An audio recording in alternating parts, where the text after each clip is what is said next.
Alors, je veux lâcher prise. Je veux ou je dois lâcher prise. Voilà bien une phrase que j'entends à longueur d'accompagnement. Alors, explorons ensemble un petit peu tout ça aujourd'hui, après ce temps sans vidéo de ma part, parce que si j'étais comme beaucoup d'entre vous confinés, j'ai eu à répondre à de nombreuses sollicitations de celles et ceux alors très disponibles en cette période, et aussi parfois malmenés par cette séquence, tant il est vrai, si on fait un aparté là, que le confinement a fait réémerger pour chacun les vieux dossiers bien planqués sous le tapis ou au fond de l'armoire, et que voilà, cette période était à ce titre-là, en tout cas, intéressante. Revenons à lâcher prise, à je veux lâcher prise. Entendez déjà comment la nature de ces deux mots est intrinsèquement opposée. Comment vouloir, qui est plutôt fondé sur un mouvement crispatoire, on va dire, et lâcher prise qui se fonde sur un mouvement d'ouverture. Comment on peut mettre ça ensemble? Donc vouloir lâcher prise, c'est comme un but à atteindre, alors que dans ma vision, c'est une conséquence de la guérison de blessures, de peurs, etc., etc. Quand on ne lâche pas prise, on contrôle. C'est donc qu'on a besoin de sécurité. Si on a besoin de contrôle, on a un besoin de sécurité. Si on a besoin de sécurité, eh bien c'est qu'on a une ou des peurs. Eh bien, on s'occupe de guérir la racine, c'est-à-dire la peur, les peurs. Et par voie de conséquence, comme par effet domino, le lâcher-prise apparaît en vous. On ne va donc pas le chercher, il se crée de lui-même, le lâcher-prise.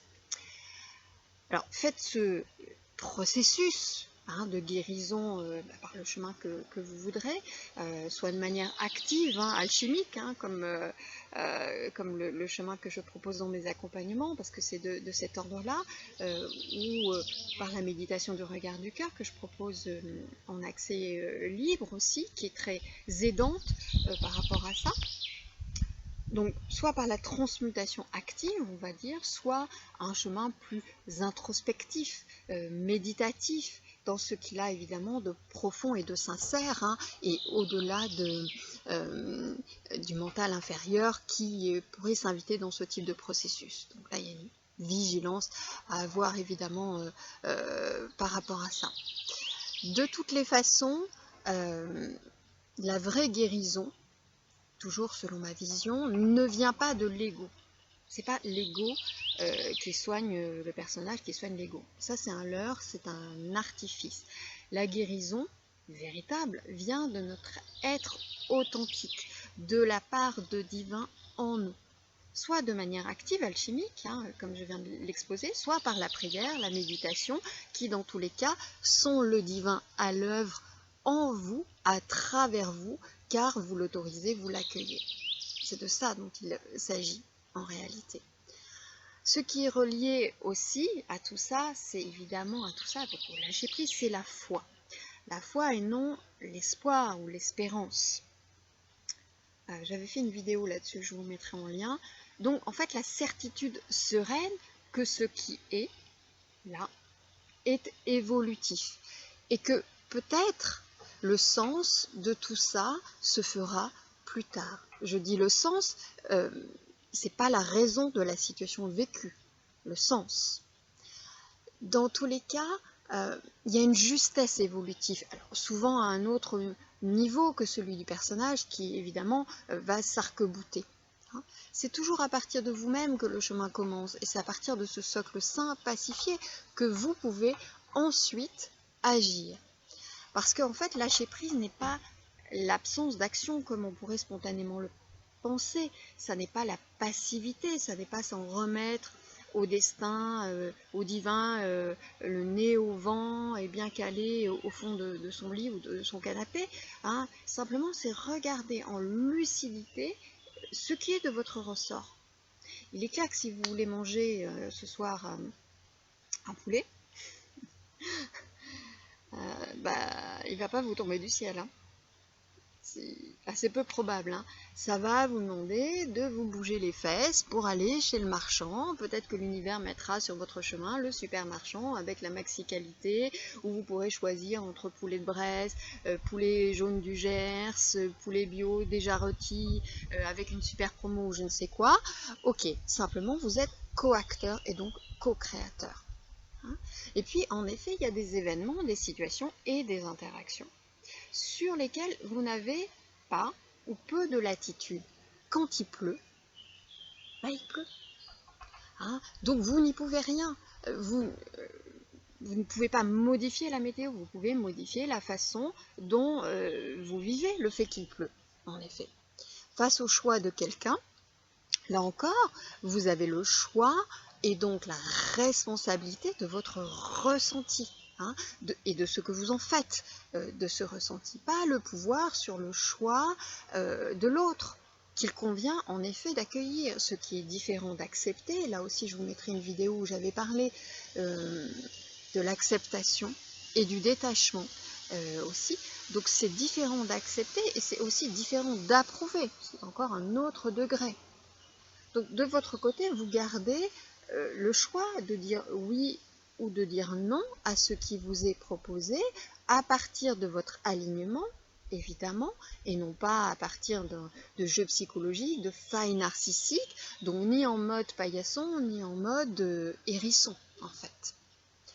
Et je dirais même que dans un chemin d'évolution, à un moment du chemin d'évolution,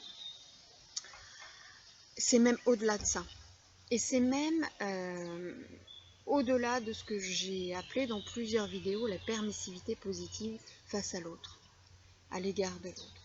En fait, à un moment donné du chemin, c'est comme un point de neutralité, qui n'est pas indifférence, de neutralité accueillante.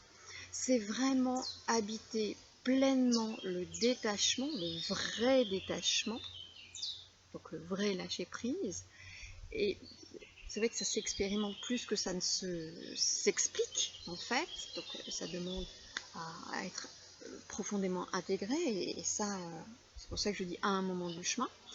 En fait, ça tient sur les fondations en soi de l'amour universel, dans lesquelles il n'est aucun besoin de s'agripper, de contrôler, d'analyser, de savoir à l'avance, de tout comprendre, juste voir et accueillir, en fait. Donc ça peut arriver à un moment du chemin d'évolution, en effet. Et c'est quelque chose de tout à fait spécifique. Alors évidemment, ce chemin, il n'est pas linéaire et convient aussi d'accueillir les variations, d'en accueillir toutes les variations et toutes les hésitations parfois ont peut-être repris de bouffer de contrôle et replonger dans des outils de surface pour avoir des réponses, pour nous sécuriser. Je pense par exemple à tirer les cartes, je vois ça assez souvent en accompagnement. Les personnes d'elles-mêmes disent que en fait c'est juste un baume de surface sur une peur qui n'arrive pas à être prise en compte, enfin qui n'est pas réglée, si vous voulez.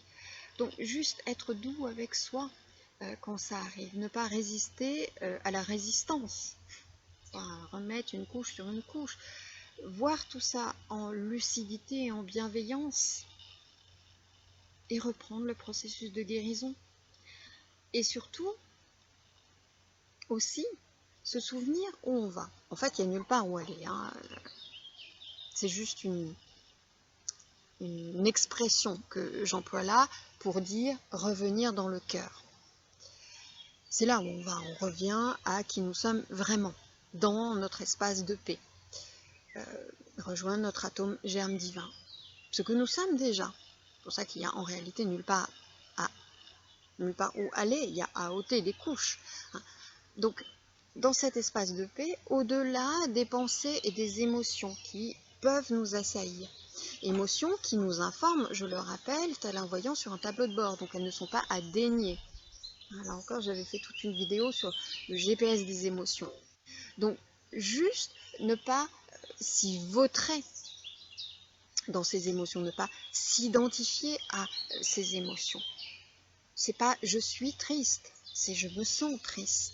Vous voyez déjà il y a quelque chose qui se distingue.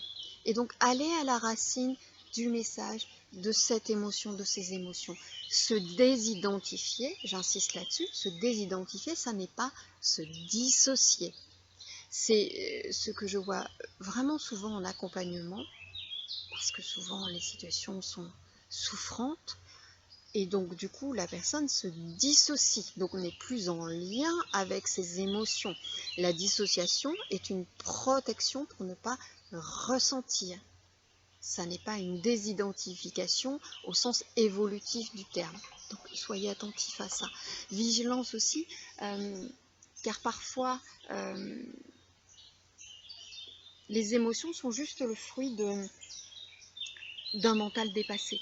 On surchauffe face à une situation inconnue ou de perte de repères, vraiment sollicitante, peut-être parfois plus douloureuse, ce qui fait que en fait vous auto-créez et vous auto-alimentez aussi l'excitation émotionnelle par le mental, donc par les pensées. En fait, l'émotion, elle est peut-être déjà plus en lien avec la situation factuelle, elle continue d'exister simplement par cette auto-alimentation. Donc il y a une différence, si vous voulez, entre penser, ressentir et être dans le ressenti. Deux. Penser, baigner dans une sensation et réellement baigner dans une sensation.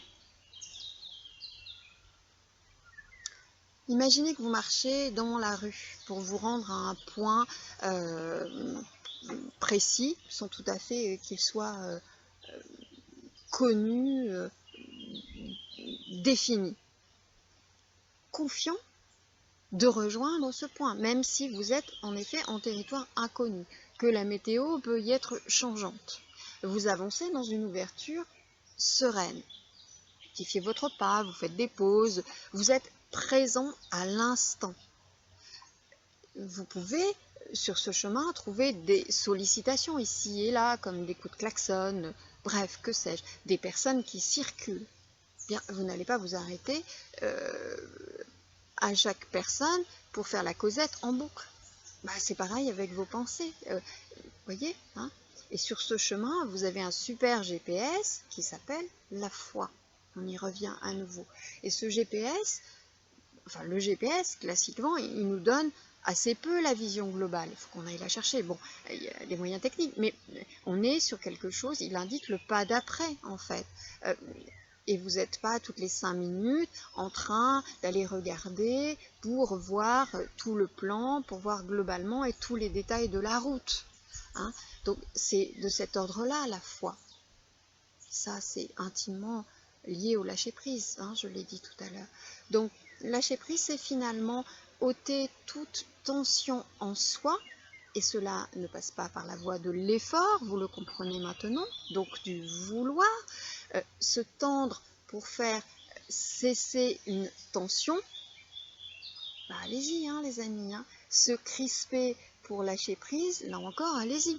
Faire un effort pour faire cesser un effort, ouïouïouï. En fait, en vérité, tout ceci a à voir avec la vulnérabilité. Lâcher prise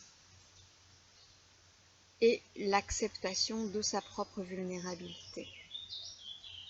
Ce qui n'est pas fragilité, je l'ai dit plein de fois, et encore moins faiblesse, c'est une grande puissance que la vulnérabilité.